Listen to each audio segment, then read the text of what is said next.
sacred ground, newly found, witness to the power found, brewing light, which is right, Mary means joy to find, sacred ground, newly found, witness to the power found, brewing light, which is right, Mary means joy to find, sacred ground, newly found, witness to the power found, brewing light, which is right, Mary means joy to find, sacred ground, newly found, witness to the power found.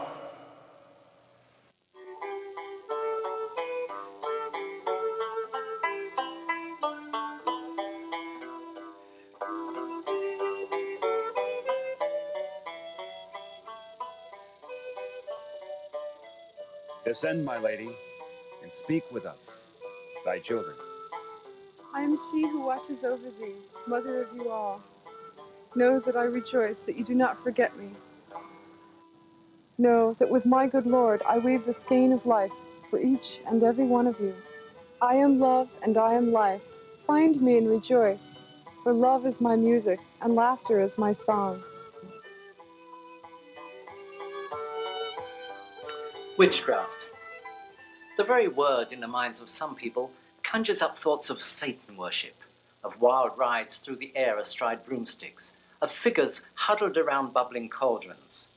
Few people realize the truth, that witchcraft is in fact a religion, a valid, federally recognized alternate religion, with ancient roots that not only expressly forbids its followers from harming others, but does not even believe in Satan. Hello.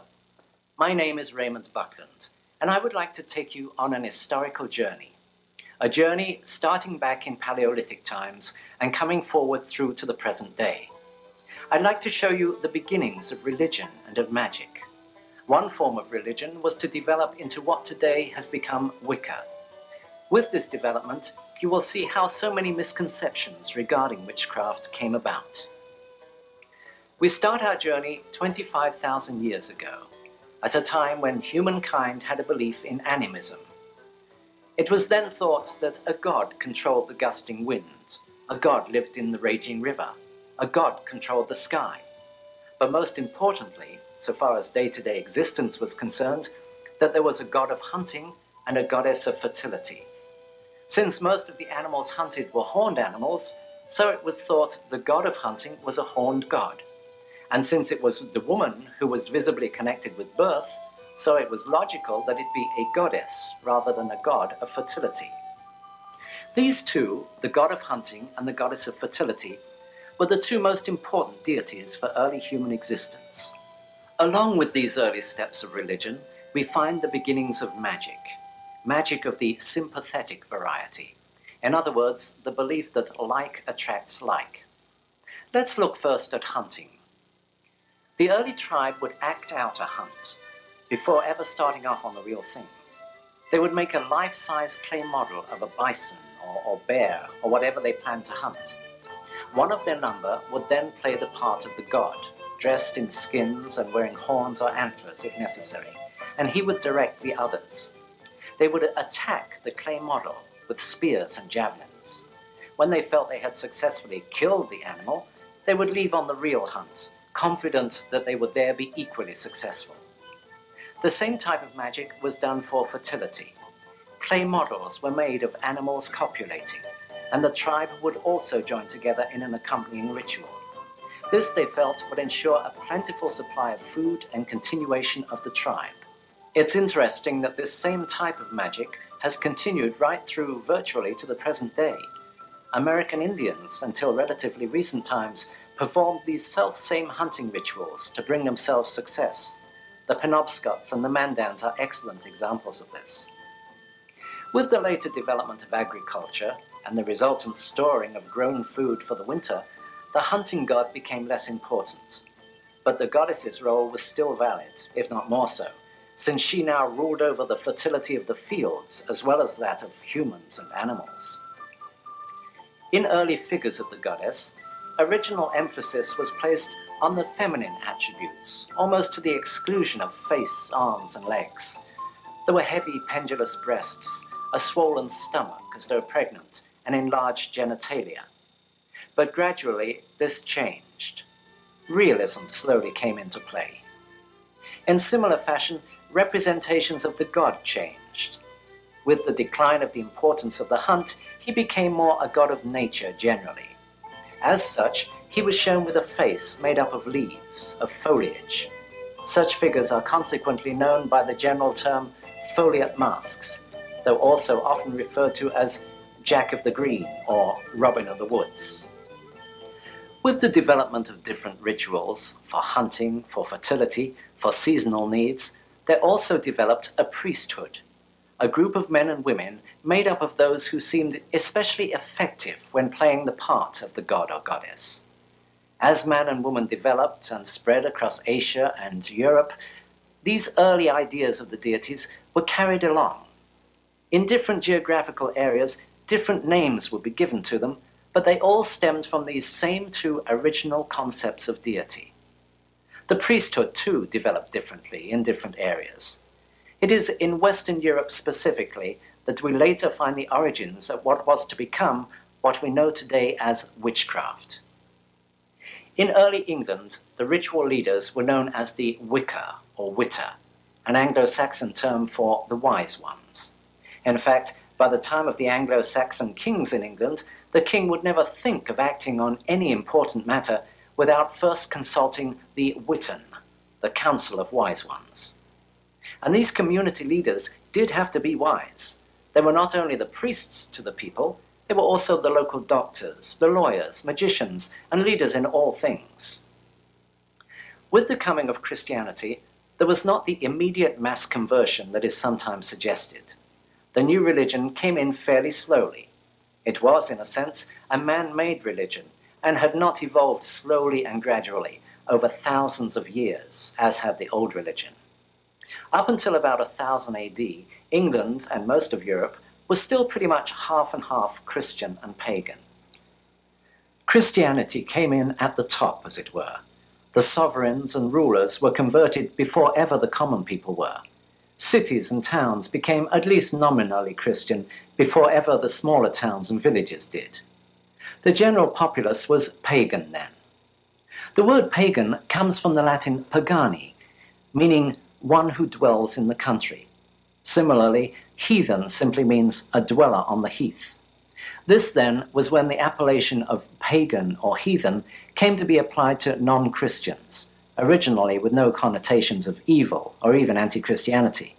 To say that someone was a pagan was simply to say that they lived out of town, out in the country, and it was therefore to imply that they were non-Christian.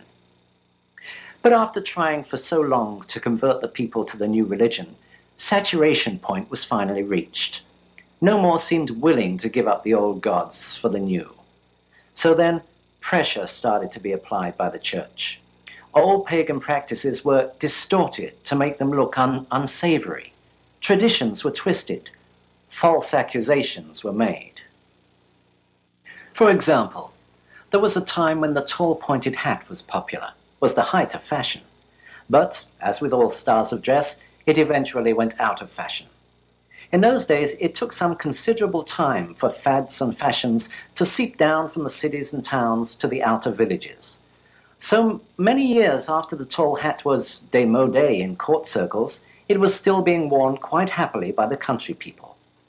At this time, then, the pagan was depicted wearing a tall pointed hat, as much as to say, see, the old religion is out of fashion, it's behind the times.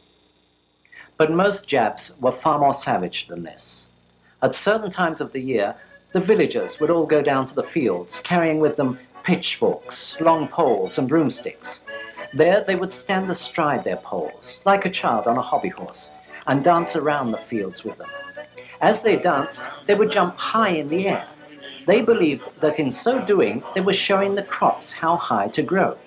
It was simply a form of agricultural magic. The church, in trying to rid the people of their old rites, distorted this. They said, first of all, that the people were doing the ritual to blight the harvest, a ridiculous charge when you consider, because the people had to live off the crops themselves.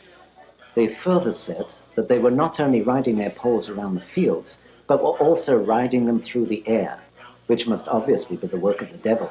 Therefore, you mustn't do it. The cauldron got into the picture about this time. It was purely a household cooking utensil, but a typical church charge against witches was that they used it for boiling up babies to obtain their fat.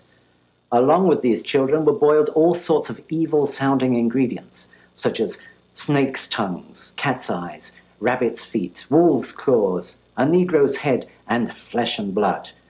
Of course, there were no babies boiled. One wonders where they would have all come from anyway, and why no one missed them. As for the awesome-sounding ingredients, they were simply herbs and plants. Today, all plants have a Latin name, known and used universally. But in the old days, they were only known by somewhat picturesque local ones, names often given according to the look of the plant. Tongue of a snake was adder's tongue, or the dog-tooth violet. Cat's eye was star scabious. Rabbit's foot was field clover. Wolf's claw, lysopodium. Negro head, vegetable ivory, and flesh and blood, tormentil. There were literally hundreds of these herbs, with such colourful local names. Cow's tail, Jew's ear, devil's milk, and similar ones. So things continued for many years, with Christianity trying gradually but surely to ease out the old religion. But the old religion was tenacious. It was ingrained from generation after generation, going back thousands of years. Even some of the new religion's ministers retained much of their old pagan background. Many are the records of priests happily mixing both the old and the new until admonished by their superiors. Finally, however, the church grew impatient. It wanted Wicca dead, and it wanted Christianity to be the only religion. Pope Gregory the Great made tremendous strides by ordering the destruction of ancient temples and the smashing of so-called idols. New churches were built on the old sites so that the church could cash in on the local populace's habit of going to them. Happily, most of the stonemasons and woodcarvers available for building the new churches were themselves pagans. So, in the decorations, they incorporated figures of their own old gods. In this way, the people, although forced to attend the churches of the new religion, could still worship the gods of the old. But now the church had declared war on paganism. Anything non-Christian, no matter how morally and ethically good and worthwhile, was immediately labeled anti-Christian, and therefore to be stamped out. The god of the old religion had horns. So apparently had the Christian devil, so the two were equated by the church. As it happens, Wiccans, like virtually all pre-Christians, do not even believe in the devil. The devil, Satan, as an all-evil entity, is a purely Christian invention. There's no mention of him as such in the Bible before the New Testament. The original Old Testament Hebrew, ha-Satan, and the New Testament Greek, diablos, simply meant opponent or adversary. The idea of one all-good God, and therefore the necessary opposite, all-evil entity, was first developed by Zoroaster in Persia in the 7th century BCE. It was later picked up in Mithraism and then in Christianity. But this was a new concept, unknown to the older religions, including Wicca. As a religion in itself, albeit a perverted one, Satanism came into being in the early Middle Ages, and it came about as a protest against the harshness of the church at that time. The ordinary Christian men and women were exhorted to pray to God, yet they found they got nothing in return. The serfs' lot was hard, and they had virtually nothing to call their own. The church governed everything they could do. As an example, sexual intercourse was frowned upon even between married couples. There should be no joy from the act, and it was banned on Wednesdays, Fridays, and Sundays. It was also banned from 40 days before Christmas and a similar time before Easter, for 3 days before receiving communion, and from the time of conception to 40 days after parturition. In other words, there was a grand total of only 2 months in the year when a man and wife could have sexual relations, and even then solely for procreation. From such oppression as this, there eventually broke out a rebellion. Finding that they were getting nothing from praying to the so-called good God, some discontents decided to try the other side and pray to the devil instead. So Satanism came into being as a revolt against the church. Its adherents actually found that they got nothing from Satan either, but at least they had the satisfaction of knowing that they were going against the establishment. Satanism and witchcraft, then, were lumped together indiscriminately by the Church. King James I of England was one of the primary offenders against Wicca at this time. He suffered a paranoia brought on by the Earl of Bothwell's plot against him, in which Bothwell had called on the help of the Berwick witches. Such was James's paranoia that he allowed it to influence his translation of the Bible. One place where this is particularly evident is in the substitution of the word malefica, witch, for the word venefica, poisoner. Nowhere in the actual text is the word witch used. The verses simply speak of the woman of Endor and of a woman who hath a familiar spirit. It would seem to apply just as much to a spiritualist medium as to a Wiccan. The text doesn't even say if the woman is young or old, yet, thanks to King James's paranoia, generations of Christians have had a fixed notion of King Saul and an ugly old hag of a witch. In the fervour to destroy all non-Christians, hysteria broke out. Whole villages were destroyed when it was thought that 1 or 2 pagans might be living there. The cry of the bishops was, "Destroy them all, the Lord will know his own." The so-called witchcraft outbreak in Salem, Massachusetts, in 1692 is an excellent example of the type of hysteria that swept the whole of Europe. On the words of a group of children, a veritable reign of terror swept through a small community, ending with 20 people being sent to their death.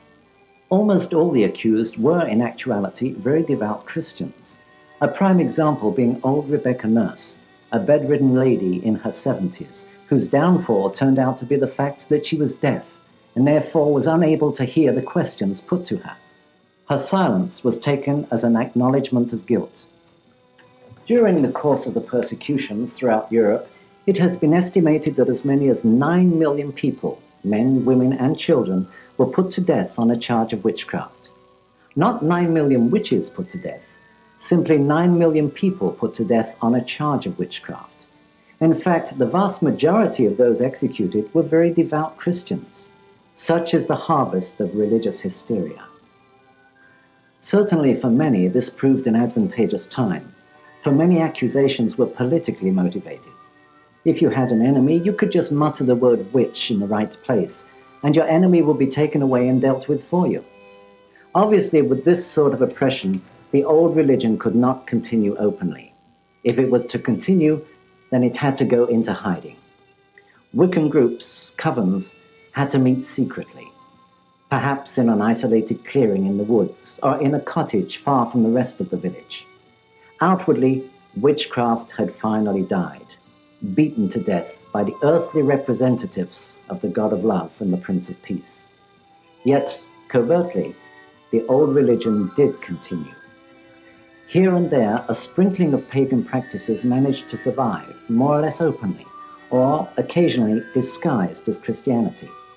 Old festivals, which refused to lie down, were frequently taken into the Christian church, perhaps with a new name. Many pagan gods suddenly became Christian saints. The church took over many of the old holy days, such as at Yule, Easter, Hallows Eve. It wasn't until as recently as 1951 that in England the last laws against witchcraft were finally repealed. At last, in the mid-20th century, if there were any witches left, they could once more come out into the open. They were free to stand up and give their side of the story. Needless to say, none pushed forward. Printing had been invented during the persecutions, so the very first books published on the subject of witchcraft were written by the opposing church. Not unnaturally, these opinions were more than a little biased. Later books could only refer back to this earlier propaganda. So, for hundreds of years, anything published on the subject of the old religion has been from its enemy's point of view. Is it any wonder, then, that so many people hold the misconceptions that they do today?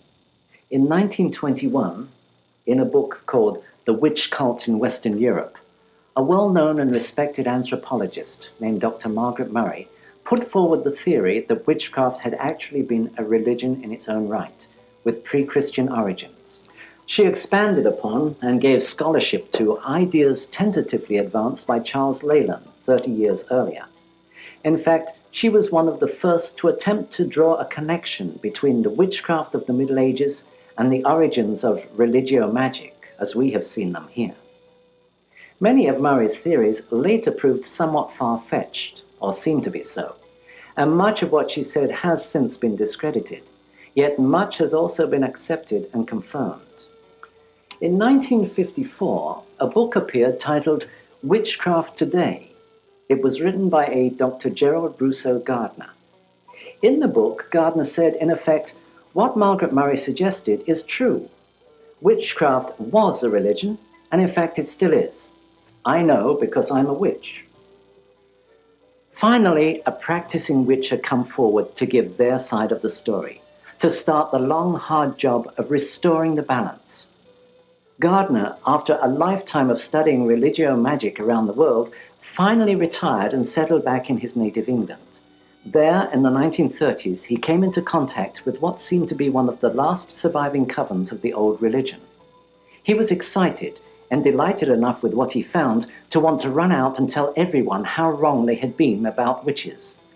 But he had to wait until the 1950s before he could do so. Gardner believed that the coven to which he belonged was one of the last remaining. He felt that the craft, witchcraft, really was on the edge of extinction. He was surprised and delighted when, on the publication of his book, he started to hear from many other covens across Europe, each of them in turn believing themselves to be the last alive. Gardner took over a museum of witchcraft and magic, started by Cecil Williamson on the Isle of Man in the middle of the Irish Sea. It was housed in an old mill, itself for centuries associated with the local Arbory witches. This became his headquarters, and from there he put out a second book, complementing the first, entitled The Meaning of Witchcraft. Until his death on February 12, 1964, Gardner was rightfully regarded as the grand old man of witchcraft, being solely responsible for igniting the flame of Wiccan revival. All present-day Wiccans owe Gardner a deep debt of gratitude, for without his pioneering work in straightening misconceptions, it's doubtful the old religion will be back where it is today. With the revelation that Wicca was not only an organized religion, but a benevolent one at that, championing love and joy, many people came to see its tenets as refreshing and eminently sensible, and very much preferable when compared to the doom and gloom of modern-day Western religions. The return of the old religion had begun. I was myself responsible for introducing Wicca, Gardner's branch of it, to the United States, having been initiated by his high priestess only the year before he died. This was a time when there was no modern witchcraft visible in this country. Initially, Gardnerian, the name given to his modified form of Celtic Wicca, was the only form of the religion available. It took many years for others to gain courage from Gardner and from his example and to stand up and be recognized. But soon it became apparent not only that the craft was alive and well, but also, as with Christianity, that there were many different forms of the old religion being practiced and therefore available to the seeker. In recent years, there has been some dispute as to whether today's Wicca is truly a direct descendant of the old religion of pre-Christianity, or whether it is a much newer, 20th century-born variety, merely claiming lineage. This is a dispute that will probably continue for generations. I think it's unimportant which it is. The main thing is that present-day witchcraft is now a full-blooded, thriving religion, filling the spiritual needs of tens of thousands of people around the world. We live in an age of reason, when people are encouraged to think and choose for themselves. This is also, supposedly, an age of religious tolerance. Hopefully, we can confirm that by seeing Wicca finally become accepted for what it is, just another religious path that leads to the same center. And what of the future of Wicca? It still has a very long way to go to be generally accepted for what it is. Let's not forget that we have centuries of propaganda to overcome. Yet overcome it we shall, of that I'm certain. It will continue to be a long uphill climb, with plenty of temporary setbacks. But so long as there are Wiccans willing to work at educating cowans, non-witches, and willing to keep straightening out the misconceptions, then one day, I'm sure, we'll finally win back our religious freedom. There are already strong steps in that direction. The federal government recognizes Wicca as an alternate religion, it being included in Department of the Army pamphlet number 165-13, Religious Requirements and Practices of Certain Selected Groups, a Handbook for Chaplains. In many states, there are legally established Wiccan churches, accepted by the IRS as non-profit religious organizations. In various state penitentiaries, prisoners are allowed to practice Wiccan rites and to be visited by Wiccan clergy. So what are the Wiccan rites? Just what is involved in this religious practice? Let's look now at the mechanics of the old religion. What does a coven, a group of witches, do? How does a solitary witch practice? It must first be understood that Wicca is very free-flowing, without the stiff, unbending rules found in many other traditional religions. It gives far more opportunity for individual expression. There are a number of well-established traditions such as Gardnerian, Alexandrian, Saxon, Celtic, and so on. There are also many non-traditional groups that label themselves eclectic, borrowing bits and pieces from here and there. But whatever the name, there are certain basics that have to be observed if the group or individual is to be truly Wiccan, rather than just falling under the general heading of pagan. These basics include the preparation and use of the meeting place, the form of service, celebration of festivals, belief in deity, reincarnation and retribution, and adherence to the Wiccan rede. Let's start our study of all this by looking first at dress. In a survey of contemporary paintings and illustrations of medieval witches, it was found that some practiced clothed, while an equal number practiced naked. A large number of present-day Wiccans opt for being naked in their rites. Indeed, some traditions hold it as one of their tenets. Once in the month, and better it be when the moon is full, ye shall gather in some secret place and adore me, who am queen of all witchery. And as a sign that ye be free, ye should be naked in your rites. Other Wiccans prefer to be clothed, usually wearing loose robes, though naked beneath those robes. Incidentally, rather than the word naked, most Wiccans prefer the picturesque term sky-clad, clad only by the sky. If you are working alone, you can choose whichever you feel more comfortable with. If you are starting from scratch with a new group, then let it be a unanimous decision, be it for sky-clad or robed. Do not mix the two, and as in all things in the craft, let no one be coerced into anything. So far as jewelry goes, my personal feeling is that moderation should be the watchword. Within the circle, some traditions use jewelry to distinguish rank. This is with the degree systems usually. For example, in Gardnerian, all female Wiccans wear a necklace, which symbolizes the circle of rebirth. The priest and priestess each wear individual bracelets of a certain design to show that they are who they are.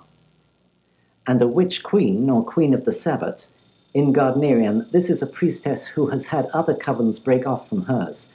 She will wear a silver crescent moon crown and a green garter, the garter bearing a silver buckle for each coven over which she rules. There is only one tool used and owned by every Wiccan. That is the athame. This is your personal tool, and it is a tool, not a weapon. It is not used for any physical cutting. There are certainly no blood sacrifices in Wicca. Some traditions have very definite specifications for the athame. Generally, it should have a straight double-edged blade and a dark handle. The need for the double-edged blade I will show you later.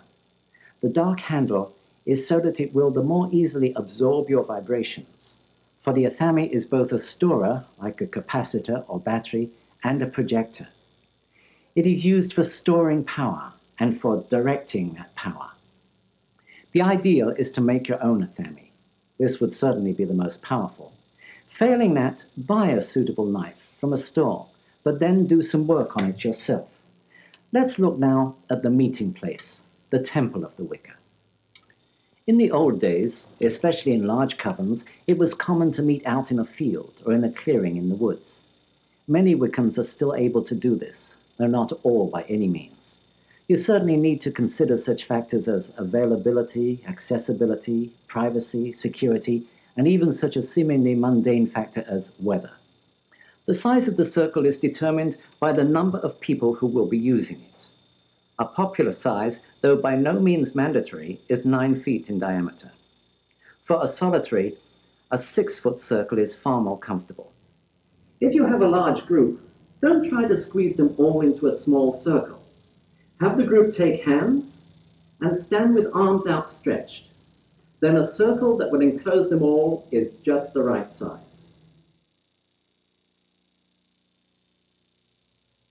In the center of the circle is the altar. No special dimensions, can be square or rectangular, though why not a better balanced round one? On the altar sit the coven tools, and again these will vary depending upon the particular tradition you follow. The 4 basics are candle, censer, water, and salt. There should also be incense. An ancient belief is that the smoke of the incense carries your prayers up to the gods. It also, of course, helps create the right atmosphere for the rituals. And thirdly, it represents the element of air. There should be a dish of salt on the altar together with a dish of water.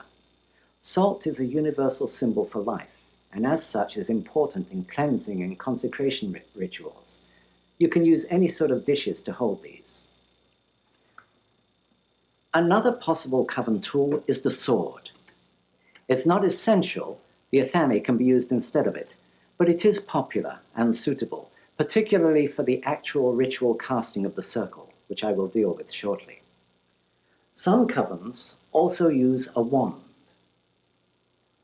This is one of the tools which has come into the craft, as have a number of things, from ceremonial magic. It is not necessary since, again, the athame can be used for anything that one would use a wand for. Other items used by various groups for differing reasons include a pentacle, white-handled knife, and bell. As I said before, whatever you decide to use, have a good reason for using it. A group of Wiccans, as I have mentioned, is called a coven. From among these, a leader or leaders are chosen, the priest and or priestess.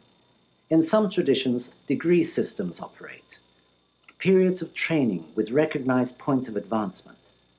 It is usually necessary to reach a certain stage before it's permissible to lead the coven. In other traditions, however, the priest and or priestess are chosen from among the members and lead it for a set period. Lead is the key word here. It is said that in a coven, all are like the spokes of a wheel. No one is either first nor last. That is how it should be. The priesthood lead the rituals. They do not rule the group. The priest represents the god of Wicca, and the priestess represents the goddess. The beginning is the whole opening ritual, setting up and consecrating the temple for the meeting. The area has been designated, the circle on the ground. The altar is set up. The coven members stand within the circle.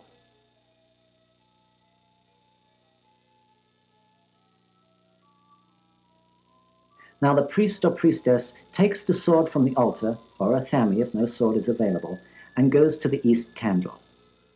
All circumambulations start and finish in the east. Generally, all movement is sunwise or deersill, seldom earthwise or widdershins, though again, this is not a hard and fast rule for all traditions. Pointing the tip of the sword blade at the line of the circle, he or she walks slowly around till arriving back at the east starting point. As she walks, the priestess should concentrate directing her power down through her arms, through the sword blade and into the ground. The power originates from deity. It sometimes helps to imagine a beam of light coming down from the gods and entering the top of the head or the position of the third eye. Feel it filling the body, driving out all impurities. Then feel it surging down the arms and the sword and into the circle. Don't rush this part. This is the singular most important action in casting the circle and erecting the temple. This is laying the foundation from which a cone of power may be built.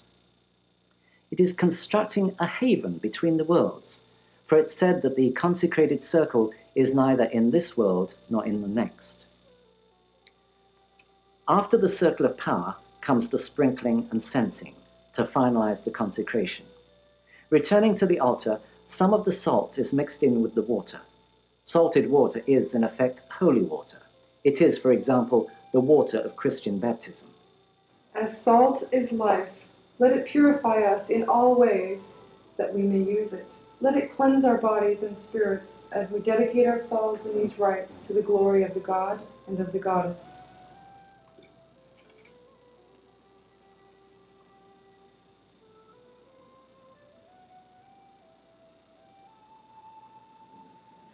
Let the sacred salt drive out any impurities in this water, that we may use it throughout these rites.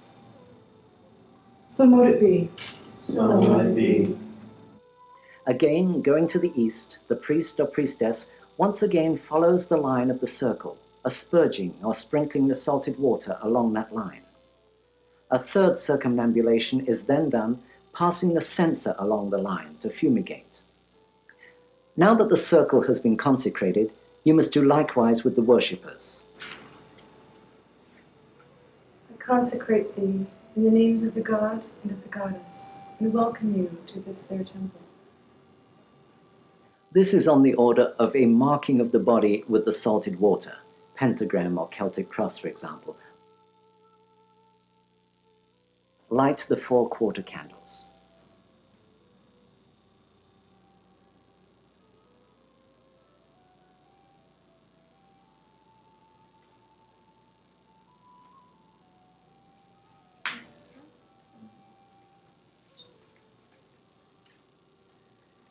Here I bring light and air in at the east, to illuminate our temple and bring it the breath of life.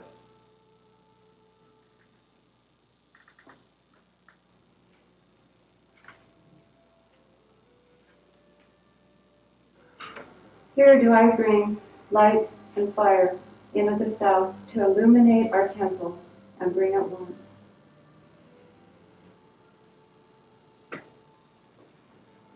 Here do I bring light and water in at the west to illuminate our temple and wash it clean.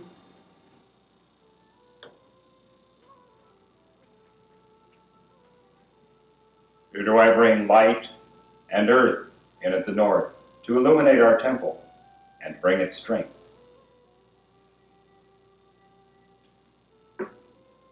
At this point, many traditions, though certainly not all, acknowledge the 4 quarters, oftentimes referred to as the watchtowers of those quarters. All hail to the element of air, watchtower of the east. May it stand in strength, ever watching over our circle.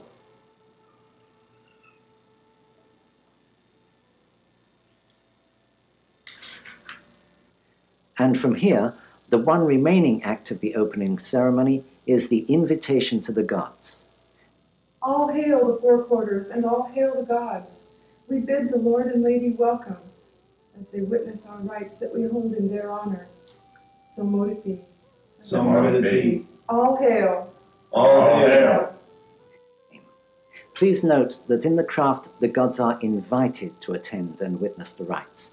They are not commanded or ordered to appear.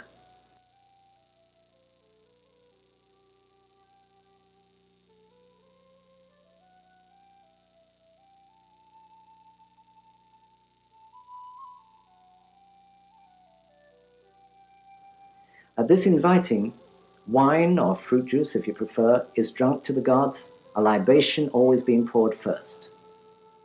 The ending or closing, sometimes called clearing the temple, is usually very short but equally important. It consists of thanking the gods for their attendance and dismissing the worshippers. We came together in love and trust and friendship. Let us part the same way. Let us spread the love we have known in this circle outward to all, sharing it with those we meet.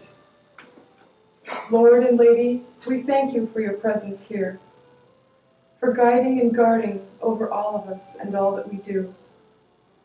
Love is the law, and love is the bond.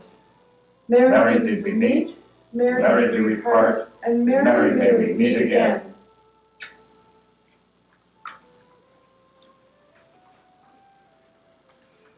The temple is cleared.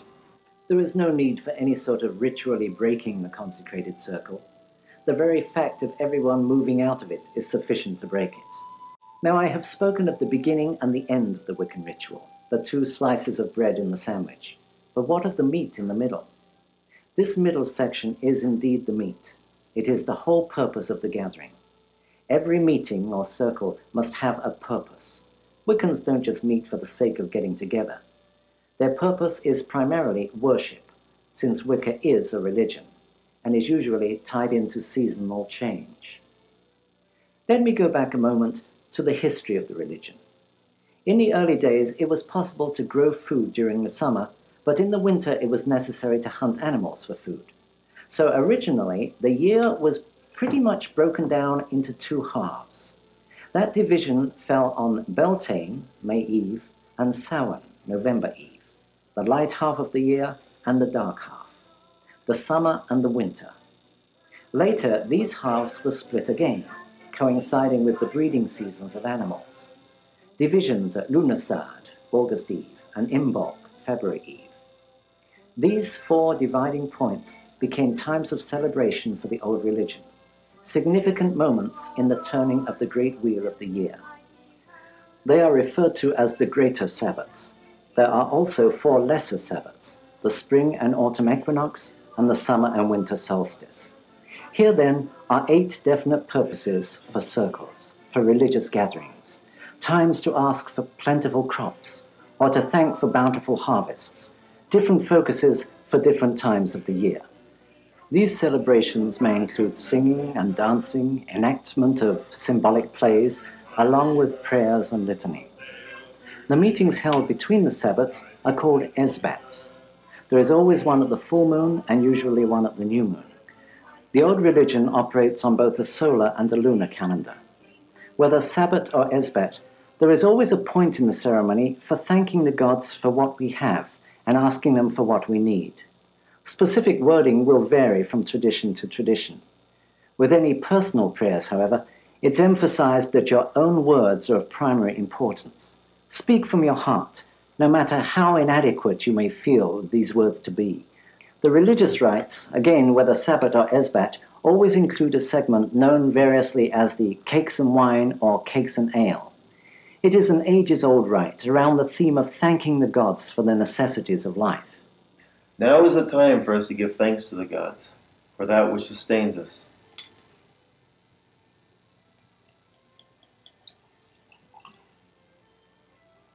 So be it. Will we ever be aware of all that we owe the gods?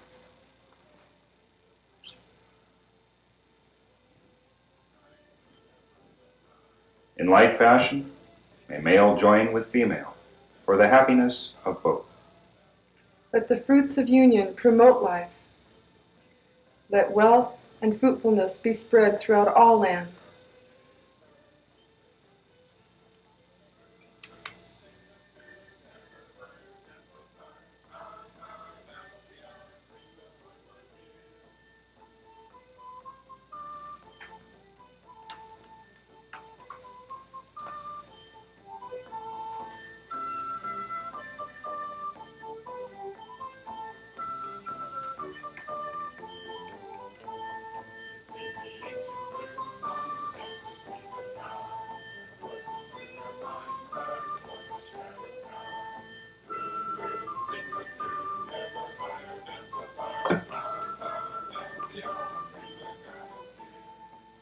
This food is the blessing of the gods to our bodies.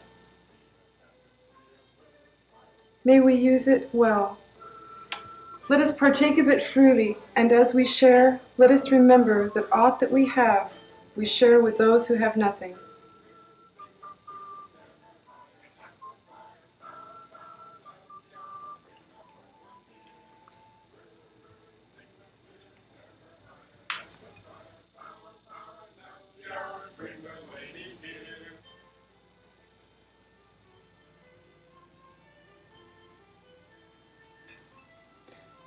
As we enjoy these gifts of the gods, let us ever remember that without the gods we would have nothing.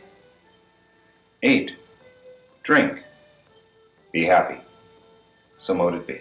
So mote it be. And here let me give you and stress the Wiccan Rede, the one law for all Wiccans. No 10 Commandments, no catechism, just one law which says it all. And it harm none, do what thou wilt.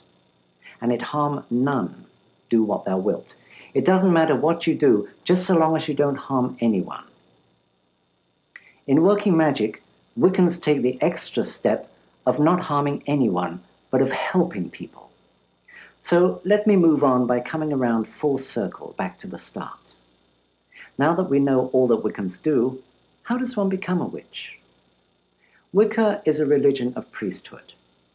Every witch can be his or her own priest. This is how it's possible for solitary witches to operate. Wiccans are not born, they are made. They are made through an initiation ceremony, or, in the case of a solitary, a self-dedication rite. Let's look at the dedication first. This is not something to be taken lightly. Hopefully you have read as many books as you can lay your hands on about Wicca, the good ones and the bad ones. You have researched the broad spectrum of religion to find what seems most likely to fulfill your personal needs, and you have settled on Wicca. The self-dedication will be just that, dedicating yourself to the old gods, an affirmation that henceforth this will be your way of life. The ritual should be performed during the waxing of the moon, as close to the full moon as possible. Your circle need only be about 6 feet in diameter, just room enough for you and the altar. At this stage, you need have no ritual tools, just a candle, incense, salt and water, and a small dish of anointing oil and a goblet of wine on the altar.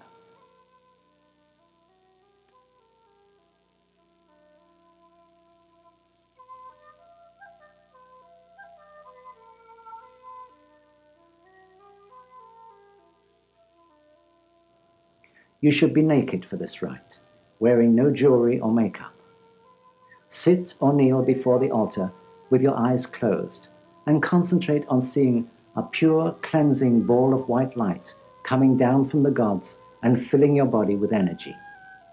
Feel it driving out any negativity and completely cleansing you. Feel this light filling your body, then expanding to fill the whole circle. Now stand and move to the east. Construct the circle as normal, except that without sword or athame, you will direct the power into the circle from your pointing finger.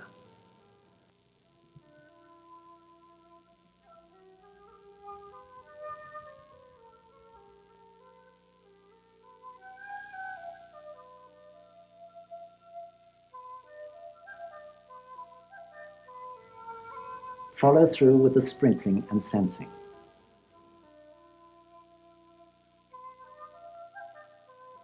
At that part of the circle construction where you yourself will be consecrated, dip your finger into the salted water and draw a Celtic cross within the circle on your forehead and a pentagram over your heart.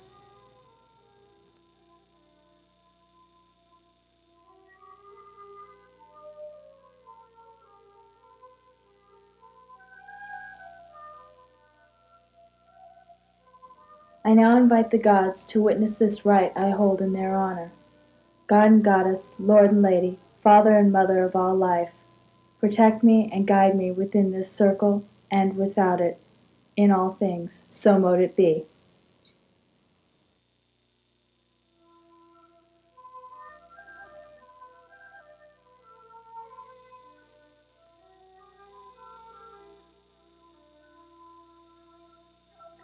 Now is the temple erected. I shall not leave it, but with good reason. So be it.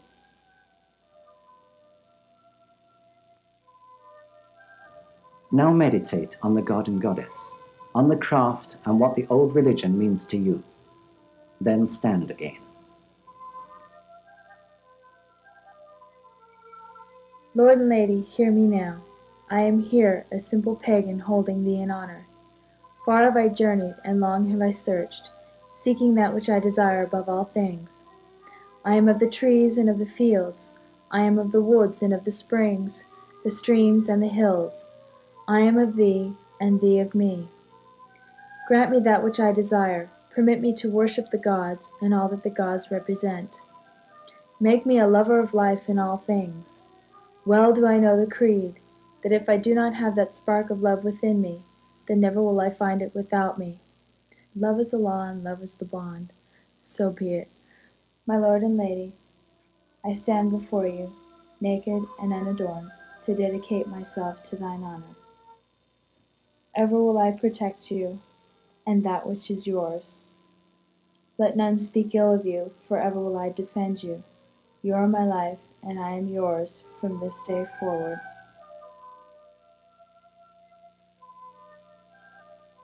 I accept and will ever abide by the Wiccan rede, and it harm none, do what thou wilt, so be it.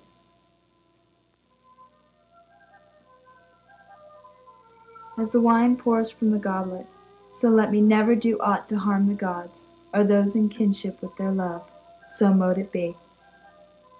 Dip your finger in the oil, and again draw the Celtic cross within the circle on your forehead, and the pentagram over your heart.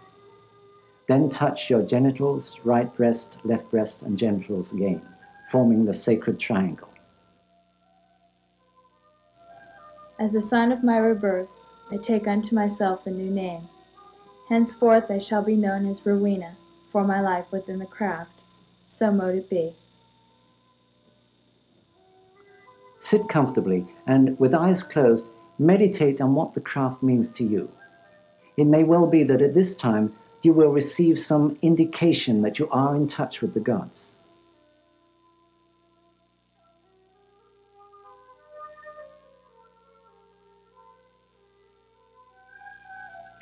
I thank the gods for their attendance. As I came here in love of them, I now go my way. Love is the law, and love is the bond. So be it. The temple is now closed. You are now a Wiccan, as much as any other person, whether initiated into a coven or not. Although we don't know the exact formats used by the witches of old, it's certain that centuries ago, many of them, living far from any village or coven, followed the same sort of procedure in dedicating themselves to the gods in whom they believed.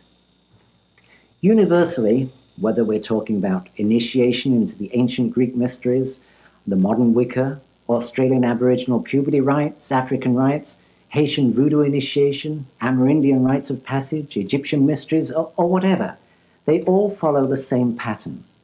There is first of all a separation of the initiate from the ordinary people. This is followed by a cleansing or catharsis, and then a symbolical death. From there, new knowledge is gained, leading to the rebirth. Wiccan initiation follows the same pattern. For some, the entry into the circle can be frightening. Are you certain you want to continue? This may well be the very first time he has been there for an actual ritual. Standing there on the threshold with a very stern-faced young lady pointing a sword at him and asking if he really does want to go through with it.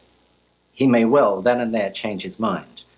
But after all the study, and if his heart is true, it's doubtful that he will.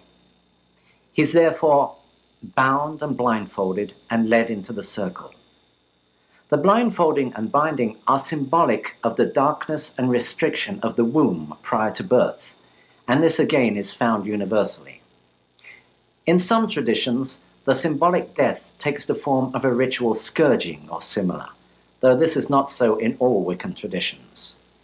Also, some traditions demand an oath of secrecy, the so-called secrets usually being the names used for the deities and the methods of working magic. Once this has been taken, the blindfold can be removed and the initiate is instructed in the use of the working tools. This is the new knowledge. He receives his new name, the name by which he will from then on be known within the circle.